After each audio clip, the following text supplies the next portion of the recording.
Hola doctores, ¿cómo están? Bienvenidos a una nueva clase de Punto ENAR. Compañeros, el día de hoy vamos a ver diabetes gestacional, un tema 4 estrellas. Es un tema importante, a veces se pregunta, a veces no, pero no podemos ir al ENAR sin conocerlo. Es un tema un poquito complicado, un poquito extenso, entonces sin más vamos a empezar. Y como siempre, compañeros, iniciamos con las definiciones. La diabetes gestacional, compañeros, es un padecimiento caracterizado por la intolerancia a los carbohidratos con diversos grados de severidad, que se reconocen por primera vez durante el embarazo y pueden o no resolverse después de este. Y la diabetes pregestacional son pacientes con diagnóstico previo de embarazo o que se diagnosticaron en el primer trimestre. Y aquí podemos hacer una analogía, compañeros. Por ejemplo, en preeclampsia, pacientes que tienen una hipertensión crónica son los diagnosticados antes de la semana 20. Y los pacientes con una hipertensión gestacional son los diagnosticados después de una semana 20, de la semana 20, perdón. Entonces, sucede lo mismo en diabetes. Pacientes diagnosticados en el primer trimestre, diabetes pregestacional. Diabetes pacientes diagnosticados después, diabetes gestacional. Lo siguiente, compañeros, es la epidemiología. Y aquí es importante ver la diferencia de la prevalencia mundial de diabetes gestacional. A nivel mundial, la prevalencia es de el 7%.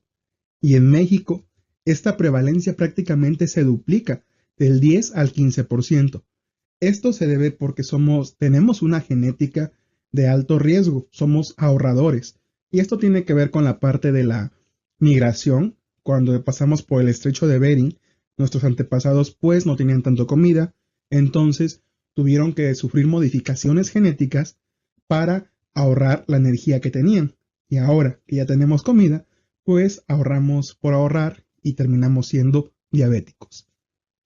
Los niveles, doctores, mayores de 7 de hemoglobina glucosilada se asocian a malformaciones, macrosomía y preeclampsia.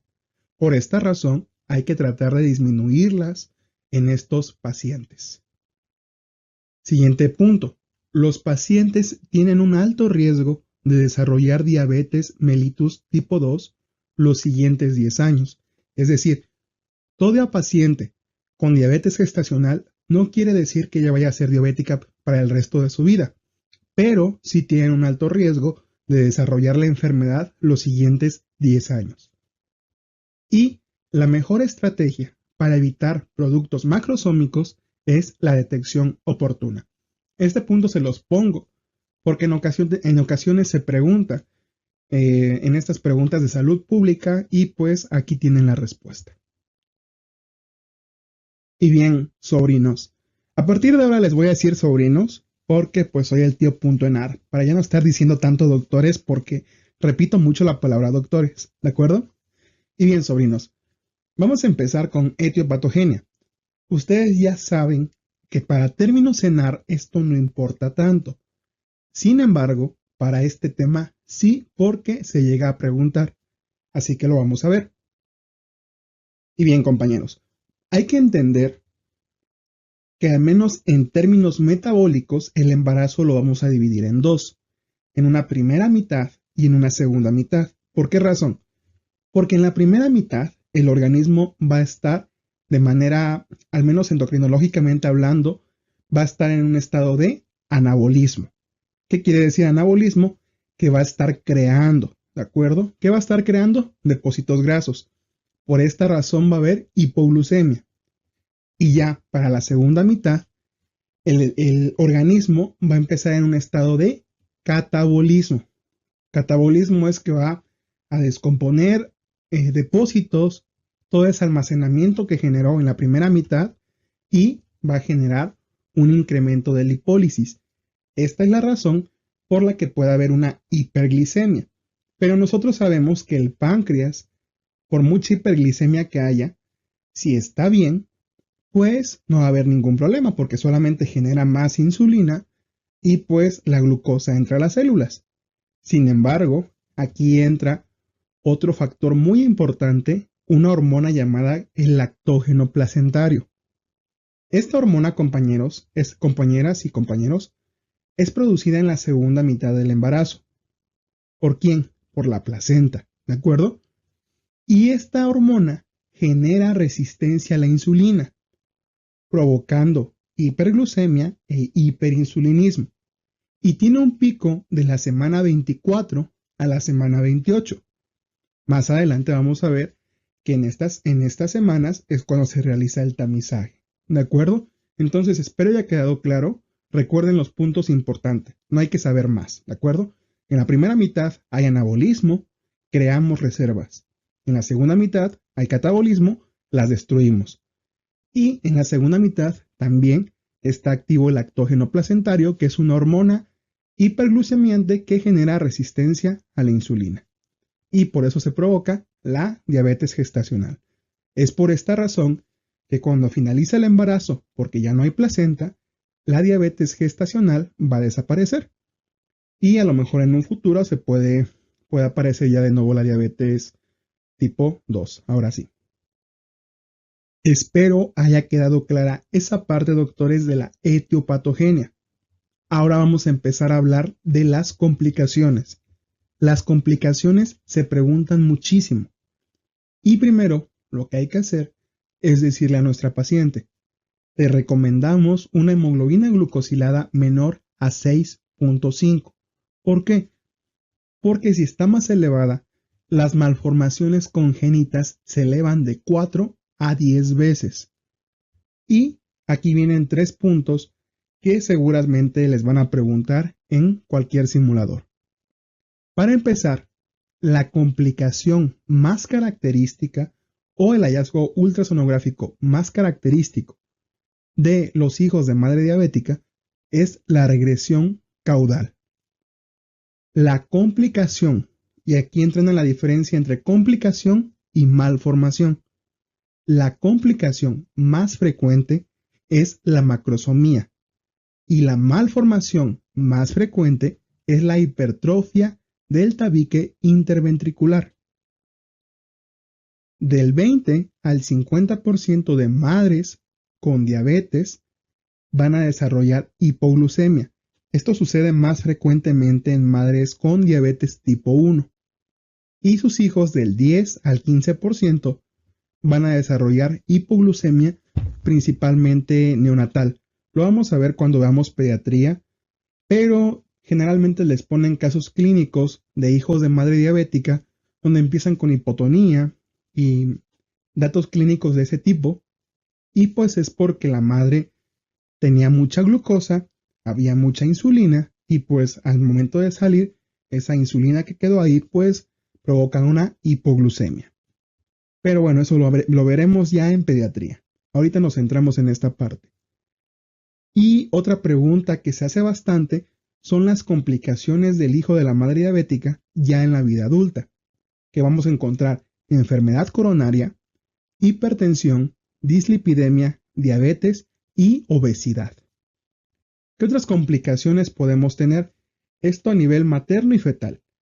Preeclampsia. Las pacientes con diabetes tienen aún mayor riesgo de desarrollar preeclampsia. Incluso hay que darles tratamiento con ácido acetilsalicídico como si fuese una paciente de alto riesgo para preeclampsia. Puede haber polidramnios, hipocalcemia, ictericia, prematurez, síndrome de distrés respiratorio, aborto espontáneo y la mortalidad neonatal se puede elevar hasta 15 veces más. Ahora, para los factores de riesgo lo vamos a dividir en dos grupos, un riesgo bajo y un riesgo alto, ¿de acuerdo? ¿Por qué es importante así? Porque en base a esto va a ser el tamizaje. Va a haber un tamizaje para pacientes con riesgo bajo y un tamizaje para pacientes con riesgo alto. Empezamos con el riesgo bajo. Primero tenemos un grupo étnico de bajo riesgo. Tristemente, la mujer mexicana es un grupo étnico de alto riesgo, ¿de acuerdo? También dentro de riesgo bajo, no antecedentes familiares de primer grado, pacientes menores de 25 años, peso normal al nacer y sin antecedente de alteración del metabolismo de la glucosa. A estas pacientes, lo vamos a ver más adelante, también hay que hacer un tamizaje, pero solamente consiste en hacer una glucosa en ayuno. Ahora, pacientes de alto riesgo. Como ya lo comentaba, la mujer mexicana entra en pacientes de alto riesgo. Por eso es que a todas las pacientes le vamos a hacer una curva de tolerancia a la glucosa, y no como en pacientes de bajo riesgo, que solamente es una glucosa en ayunos. Igual continuamos con el riesgo alto, obesidad severa, familiares de primer grado, intolerancia a carbohidratos. Hay que tener mucho cuidado, esto para la práctica diaria, en sus pacientes con síndrome de ovario poliquístico, antecedentes de productos macrosómicos, es decir, que pesen más de 4 kilogramos, y presencia de glucosuria en la tira reactiva. A estas pacientes, como ya lo acabo de mencionar, hay que hacerles una curva de tolerancia a la glucosa. En la siguiente diapositiva lo voy a explicar de mejor manera, porque es un poco enredado la parte del tamizaje. Bien, doctores, vamos a empezar a explicar el tamizaje y el diagnóstico, que en lo personal considero que es lo más complicado del tema. ¿Por qué? Porque como se dan cuenta, y si ya habrán leído el tema, sabrán que hay prueba de un paso y prueba de 2 pasos. Y esto genera muchas veces confusión. ¿De acuerdo? Así que vamos a empezar a decirle esto como introducción. Para empezar, doctores, siempre, sea paciente de alto riesgo o de bajo riesgo, vamos a realizar 2 búsquedas de glucosa. Antes de la semana 13, en busca de diabetes pregestacional, es decir, diabetes tipo 1 y diabetes tipo 2. Y después, mejor dicho, y entre la semana 24 y 28 en busca de diabetes gestacional. ¿Por qué razón? Recuerden que de la semana 24 a la semana 28, el lactógeno placentario, que es la principal hormona involucrada en la fisiopatogenia de la diabetes gestacional, se encuentra en su pico máximo. Así que por eso se hace intencionalmente la búsqueda de diabetes gestacional de la semana 24 a la 28. ¿En qué va a cambiar, doctores? En que las pacientes de riesgo bajo, ambas búsquedas van a ser con glucosa en ayuno. Y en las pacientes de riesgo alto, la primera búsqueda sí va a ser con glucosa en ayuno, pero la segunda va a ser con tamizaje con curva de tolerancia a la glucosa. ¿De acuerdo, compañeros? Ahora vamos a empezar a desarrollar el tema para que les quede más claro. Empezamos con pacientes de riesgo bajo, que como quedamos, ambas tomas, tanto la de antes de la semana 13 como la de la semana 24 a la 28, van a ser glucosa en ayuno. ¿Qué resultados nos pueden arrojar? Una glucosa mayor a 126, que ahí automáticamente estaríamos haciendo el diagnóstico de diabetes pregestacional. Una glucosa menor a 92, que pues será una paciente sana. Pero si tenemos una glucosa de 92 a 125 miligramos sobre decilitro, estamos obligados a realizar una curva de tolerancia a la glucosa en un paso. ¿En qué consiste esa curva de un paso? Como su nombre lo dice, solamente vamos a hacer una carga de 75 gramos en ayuno, ¿de acuerdo? Y aquí los resultados alterados serán ayuno de más de 92 miligramos sobre decilitro, una hora poscarga mayor a 180 miligramos sobre decilitro o 2 horas poscarga mayor de 153 miligramos. En caso de tener uno de estos valores alterados, estaríamos haciendo el diagnóstico de diabetes, ¿de acuerdo? Ahora vamos con los pacientes de alto riesgo. Aquí, como ya les había comentado, antes de la semana 13 se hace glucosa en ayuno, pero en la semana 24 a la semana 28 hacemos la prueba de 2 pasos, que es el test de O'Sullivan, ¿de acuerdo? Para términos en AR, compañeros, sí hay que aprenderse las dos, pero hacer principal énfasis en esta, porque recuerden que todas las pacientes mexicanas son pacientes de alto riesgo, ¿de acuerdo?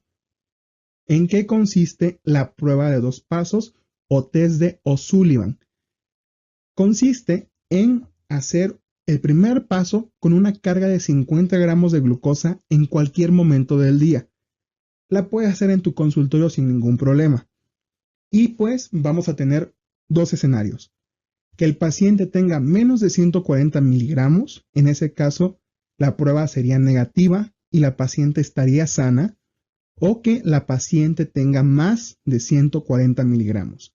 En ese caso, sobrinos, debemos hacer el segundo paso. ¿En qué consiste el segundo paso? En una carga con 100 gramos, pero esta vez sí tiene que ser en ayuno. Y para esto, doctores, para interpretar los resultados, vamos a utilizar los valores de Carpenter. Estos valores nos dicen que teniendo 2 de 4 alterados, estaríamos haciendo el diagnóstico de diabetes gestacional. ¿Cuáles son estos valores? Ayuno de más de 95 miligramos sobre decilitro, 1 hora poscarga de 180, 2 horas de 155 o 3 horas de más de 140. Si se dan cuenta, los valores cambian un poco con respecto a la prueba de un paso. ¿Cómo es que yo me acuerdo cuáles son unos valores y cuáles son otros? Bueno, para la prueba de un paso, recuerden que solamente van a dar 75 gramos. Entonces, los valores van a ser relativamente menores porque pues están dando menos glucosa. Y para la de 2 pasos van a estar dando 100 gramos. Entonces, los valores tienen que estar un poco más elevados de lo normal. Por eso es que el de 2 horas es de 155 y cuando le das una carga aquí de 75 solamente es de 153. Espero haya quedado claro en esa parte y no los haya enredado más. Pero les repito, aquí lo importante son 3 puntos. Que para cualquier paciente se hacen 2 tomas de glucosa, repito, antes de la semana 13 en busca de diabetes pregestacional y entre la semana 24 a la semana 28 en busca de diabetes. ¿De acuerdo? Diabetes gestacional. El segundo punto, compañeros, es saber que la prueba de un paso la vamos a dejar para pacientes de riesgo bajo con un resultado entre 92 a 125. Y la prueba de 2 pasos la vamos a hacer para pacientes con riesgo alto a todas entre la semana 24 a la semana 28. Y lo tercero que se tienen que memorizar son los valores alterados. Como ya les dije, son valores muy similares, solamente que van a cambiar, por ejemplo, en este de 2 horas, que es más de 153 y aquí es 155. Pero como les dije, recuerden que una carga de 75 no va a elevar tanto como una carga de 100 gramos. Ahora sí, espero que con eso haya quedado claro. Si tienen alguna duda, me la dejan en los comentarios. Volvemos a dar esta explicación porque si necesita su tiempo, si necesita que la leamos bien, porque es importante saberla y sí sé que es un poco confuso. Ya para el tratamiento la cosa es un poco más relajada. Vamos a ver estos primeros puntos antes de entrar al tratamiento como tal. Para empezar, la piedra angular son los cambios en el estilo de vida e insulina, ¿de acuerdo? Por lo que el tratamiento inicial va a ser con dieta y ejercicio. Si ustedes tienen una paciente que les llegue con diabetes gestacional, lo ideal es ponerla a hacer ejercicio, doctores. ¿Por qué? Porque del 82 al 93% van a alcanzar las metas terapéuticas. Obviamente aquí tienen que individualizar a la paciente, porque si les llega una paciente con una glucosa de 250, dudo mucho que logre llegar a metas con solamente dieta y ejercicio. Pero pues aquí les dejo el dato.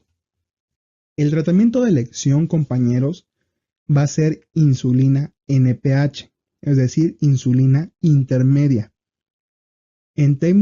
Para términos de diabetes gestacional, está contraindicada la glargina. ¿Por qué? Porque según la FDA puede ser un fármaco teratogénico por lo que la clasifica en categoría C, ¿de acuerdo? Por lo que vamos a dar insulina NPH. ¿Cuál es el objetivo del tratamiento? Reducir la mortalidad perinatal, ¿de acuerdo? Como ya les comentaba, hay que individualizar a las pacientes para darles el tratamiento.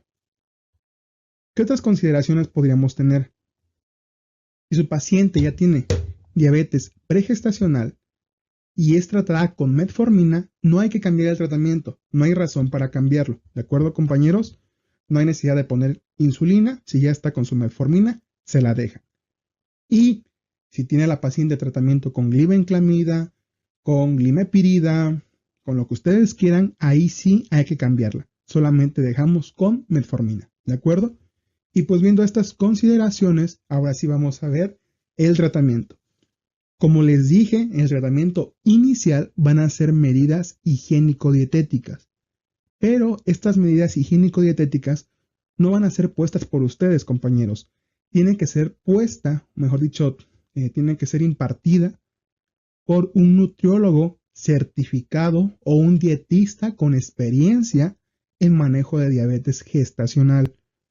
¿Por qué? Porque van a dar 3 comidas al día, 2 colaciones, 40% de carbohidratos, la menor cantidad de carbohidratos simples, 20% de proteínas, y son ciertas consideraciones que nosotros no estamos capacitados para poderlas hacer, ¿de acuerdo? Además, a la paciente hay que ponerle 30 minutos de actividad aeróbica al día, una dieta de 1600 a 1800 kilocalorías, como les digo, esto tiene que ser por un dietista, y debemos buscar lograr metas en 2 semanas. Si en 2 semanas no alcanzamos las metas, escalamos a tratamiento farmacológico. ¿Cuáles son las metas?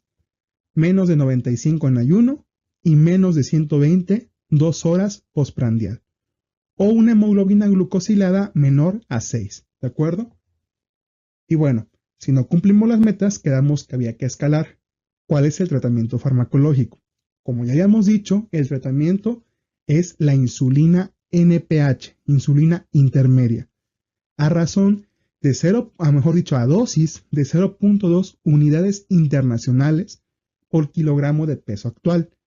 Y la van a aplicar como siempre se aplica la NPH, 2/3 en la mañana y 1/3 vespertino o en la noche. Y siempre, como cualquier otra insulina, hay que aplicar 30 minutos antes de la comida. Si por alguna razón, compañeros, su paciente no logra metas ni con la NPH, podemos agregar insulinas rápidas. Esas no están contraindicadas. La única que está contraindicada, como ya lo había mencionado, es la glargina.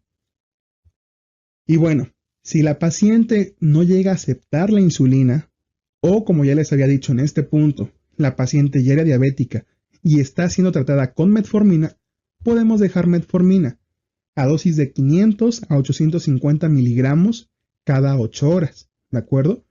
Vamos a ir escalando poco a poco 500 miligramos y dividir las tomas en 3 dosis, es decir, cada 8 horas.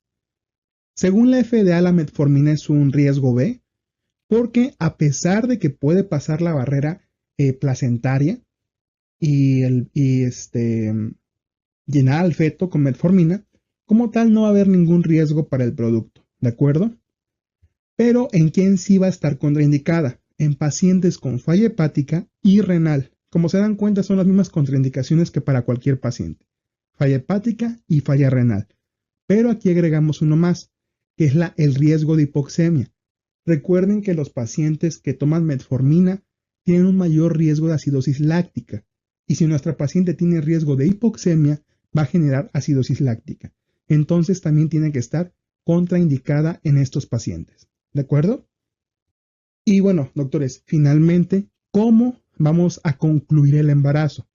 Idealmente, como siempre, tiene que ser con parto. Este se tiene que programar después de la semana 38 por inducto-conducción. Pero si por alguna razón el producto es macrosómico, es decir, es mayor a 4 kilogramos, debe ser una cesárea programada.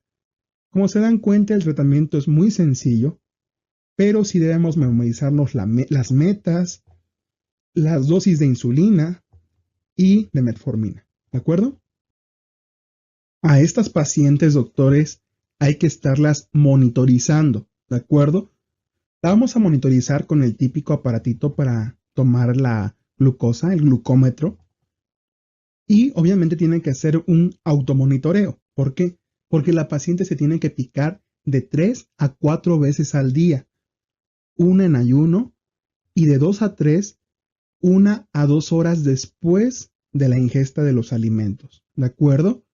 Además, hay que hacer vigilancia fetal. ¿Con qué? Con ultrasonidos seriados y con Doppler de la arteria umbilical en pacientes que sospechemos con retraso del crecimiento intrauterino. ¿En qué pacientes vamos a sospechar esto? En pacientes con daño vascular, es decir, pacientes con hipertensión, con retinopatía, nefropatía y daño vascular. ¿De acuerdo?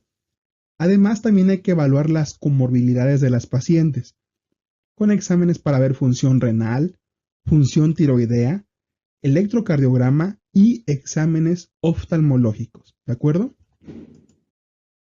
Agregué esta diapositiva, compañeros, porque se llegan a preguntar cosas rebuscadas sobre una paciente diabética en trabajo de parto y puerperio. Así que vamos a empezar con trabajo de parto.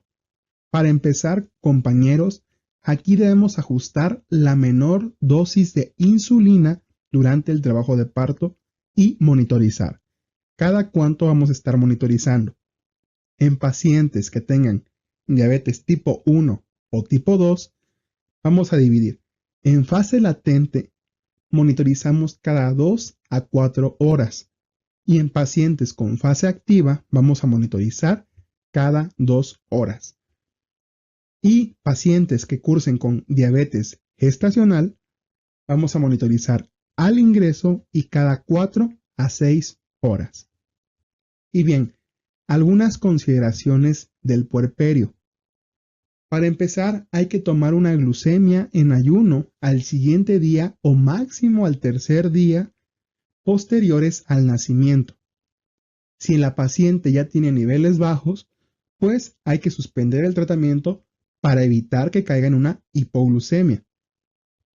Si la diabetes era pregestacional, debemos reducir, doctores, los niveles de insulina del 60 al 70% en el tercer trimestre.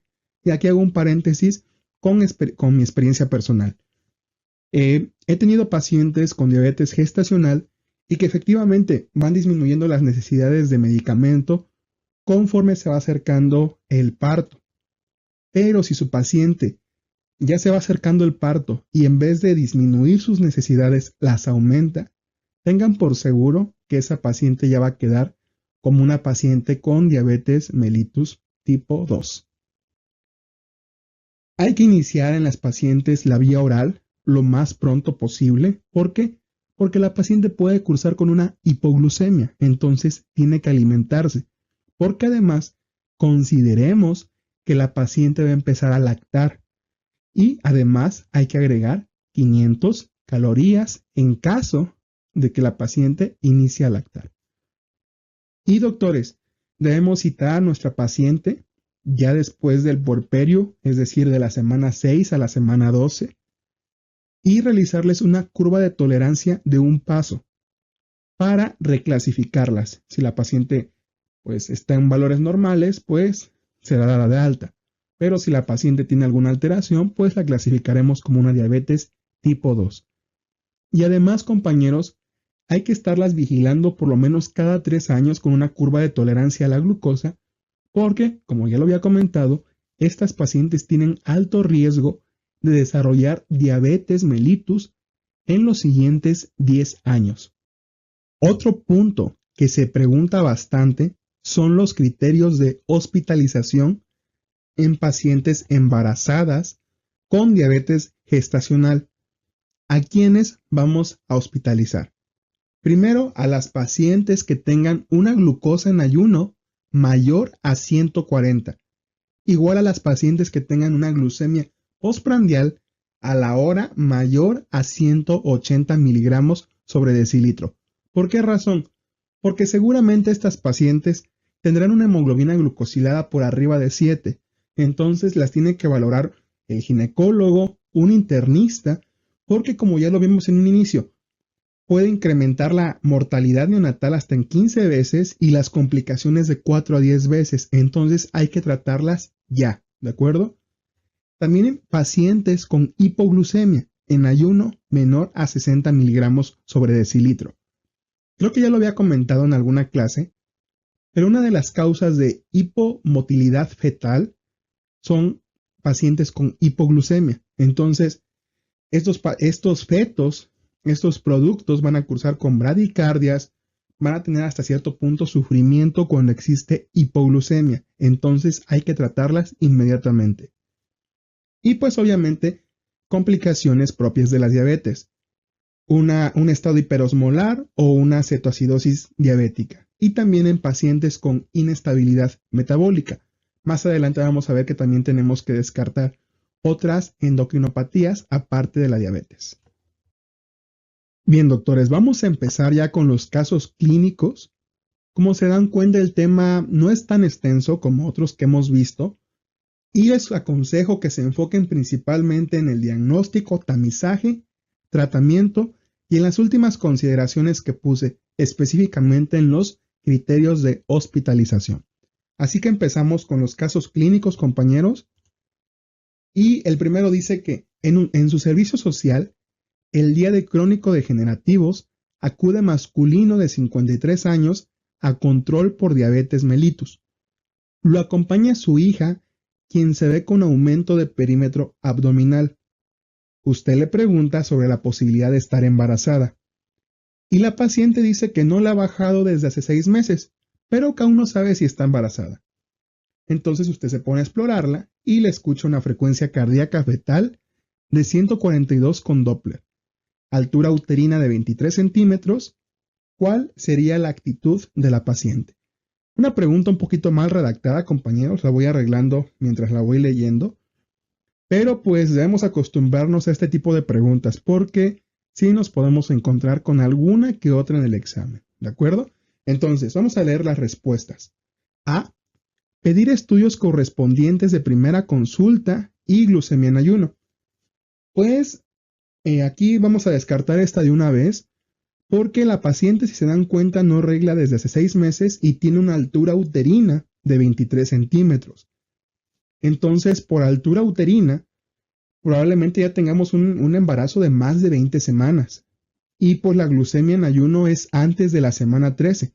Recuerden que es una paciente mexicana, estás en el servicio social, entonces la vamos a clasificar de alto riesgo. Y aún si no supiéramos que fuera mexicana, tiene un padre, un familiar directo con diabetes, entonces automáticamente entra como una paciente de alto riesgo. Entonces aquí ya no tenemos que hacer la glucemia en ayuno, hay que realizar una curva de tolerancia a la glucosa. Vamos a ver quién nos pone esa opción. La respuesta B, solicitar VH, química BDRL, VIH, ego, urocultivo, ultrasonido obstétrico y realizar carga con 50 gramos de glucosa. Aquí va a estar la respuesta correcta, doctores. Recuerden que dentro de las técnicas para contestar una pregunta del ENARP es que a veces, casi generalmente, las respuestas más largas son las correctas. En este caso, así es. Aquí nos está dando toda la batería de estudios que se le hace a una paciente de primera consulta, que aunque ya es en el segundo trimestre, pues apenas es la primera consulta. Y nos dice que hay que realizar una carga con 50 gramos de glucosa. Acuérdense que en pacientes de alto riesgo de la semana 24 a la 28 se hace una curva de tolerancia de 2 pasos. El primer paso se hace la carga con 50 gramos de glucosa. Si sale más de 140 nos vamos al paso 2. Si sale menos de 140 lo consideramos negativo. ¿Qué se hace en el segundo paso? En el segundo paso se hace en ayuno. Acuérdense que la carga con 50 puede ser en cualquier momento y la carga con 100 gramos tiene que ser necesariamente en ayuno. Y aquí los resultados lo vamos a hacer con la interpretación de resultados, la vamos a hacer con la clasificación de Campbell, que nos dice que 2 de 4 resultados alterados nos van a dar el diagnóstico de diabetes gestacional. Recuerden los valores: más de 95 en ayuno, más de 180 en la primera hora, más de 155 la segunda hora y más de 140 la tercera hora. Entonces, como les dije, esta es la respuesta correcta. C. Tomar glucosa capilar y pedir estudios correspondientes. Podría ser una respuesta correcta si la paciente estuviera en el primer trimestre, porque dentro de los estudios correspondientes pues entraría la glucosa en ayuno dentro de la química sanguínea, pero pues no es el caso. Solicitar ultrasonido obstétrico para confirmar el embarazo podría ser la respuesta también, pero aquí el pasante ya está escuchando la frecuencia cardíaca fetal con el Doppler. Entonces ya estamos confirmando el embarazo de esa manera. A partir de estas clases, compañeros, voy a empezar a poner puntos en AR GPC. Me he dado la tarea de leer las GPC de los temas más importantes y he encontrado algunos puntos que considero importantes para su formación para el ENAR, ¿de acuerdo? No voy a poner datos absurdos, voy a poner solamente datos útiles que son altamente preguntables. En este caso, compañeros, la primera recomendación se nos dice que hay que iniciar la administración de ácido fólico 3 meses antes a dosis de 5 gramos en paciente con altos riesgo de diabetes gestacional. Recuerden que las dosis habituales de ácido fólico son 400 microgramos y en pacientes con alto riesgo vamos a dar 5 miligramos, 5 gramos, como es en este caso. ¿Por qué? Porque la diabetes gestacional se relaciona con problemas del defecto del tubo neural. ¿De acuerdo? Segundo punto, se recomienda dosis de ácido acetil salicílico en pacientes con diabetes pregestacional, diabetes tipo 1, diabetes tipo 2. ¿Para qué? Para reducir la incidencia de la preeclampsia. Es un tema que ya habíamos visto la clase pasada, que para prevenir la preeclampsia había que dar dosis de 100 miligramos antes de dormir a los pacientes antes de la semana 16 de gestación para disminuir el riesgo de preeclampsia. ¿De acuerdo? Tercer punto, en caso de diabetes tipo 1, se sugiere determinar función tiroidea. Se los acabo de comentar hace un momento. Además de la diabetes como tal, hay que descartar otras endocrinopatías, como en este caso. ¿Por qué? Porque del 5 al 10% pueden cursar con una disfunción tiroidea. Por eso es que hay que hacerle su TSH, su T3 y su T4. ¿De acuerdo? Y finalmente se recomienda evitar carbohidratos simples. Esto por sentido común. Y bueno, estos son los puntos en AR. Ya saben que son puntos muy importantes. Les gustan mucho porque de aquí salen bastantes preguntas. Primer punto. Se recomienda evitar embarazo en pacientes con las siguientes comorbilidades. ¿Cuáles? Diabetes, pero con hemoglobina glucosilada mayor a 10%. ¿De acuerdo? También en pacientes con cardiopatía isquémica, nefropatía avanzada, retinopatía proliferativa e hipertensión resistente. ¿Por qué? Porque son enfermedades vasculares y nos puede traer muchas complicaciones al feto y sobre todo a la madre. Segundo punto, hay una clasificación que se llama clasificación de Priscilla White. Ustedes la pueden encontrar muy fácil en Google. No se las puse porque no se las van a preguntar como tal la clasificación. Lo que sí les pueden preguntar es el nombre y qué evalúa. Entonces, la clasificación de Priscilla White evalúa el daño vascular y el riesgo de complicaciones materno-fetales. ¿De acuerdo?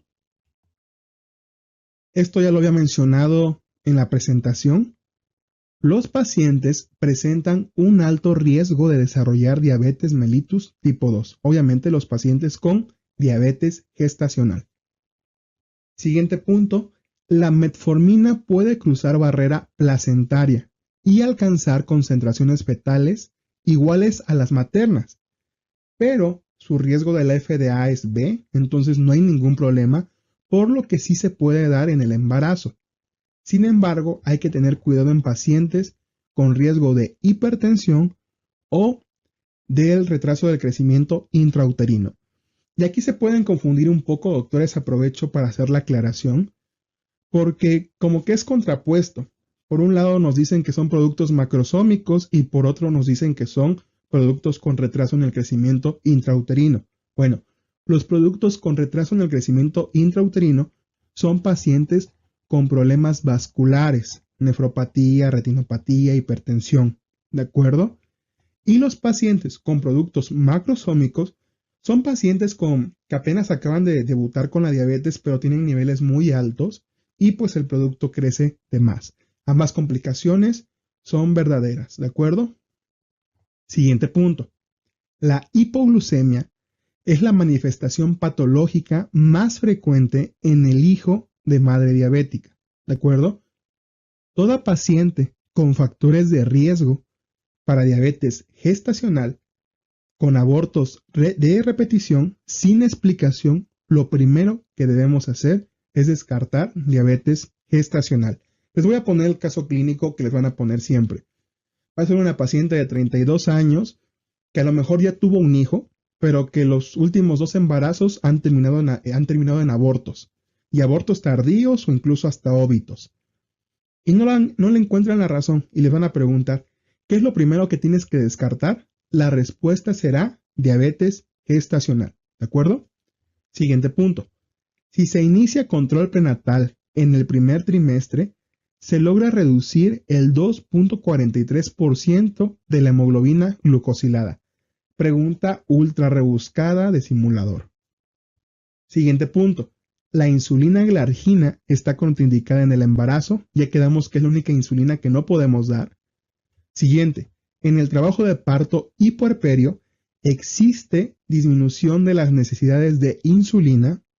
Y finalmente, el requerimiento de kilocalorías en pacientes con diabetes mellitus tipo 1 en el puerperio es de 25 kilogramos caloría. Recuerda que estas son preguntas rebuscadas que se pueden hacer en simuladores, incluso en el ENAR. Si tienen el tiempo, no está de más que las memoricen. Y bueno, doctores, eso ha sido todo por el tema de hoy. No es un tema, la verdad, muy complicado, a lo mejor nada más la parte del tamizaje, pero sí es un tema muy redituable. A lo mejor no se pregunta todos los años, pero no es un tema que no debemos no saber si vamos a presentar el ENAR. Así que compañeros, eso ha sido todo por el día de hoy. Por cierto, estoy contento porque ya estamos grabando con el micrófono nuevo. Creo que el audio mejoró bastante.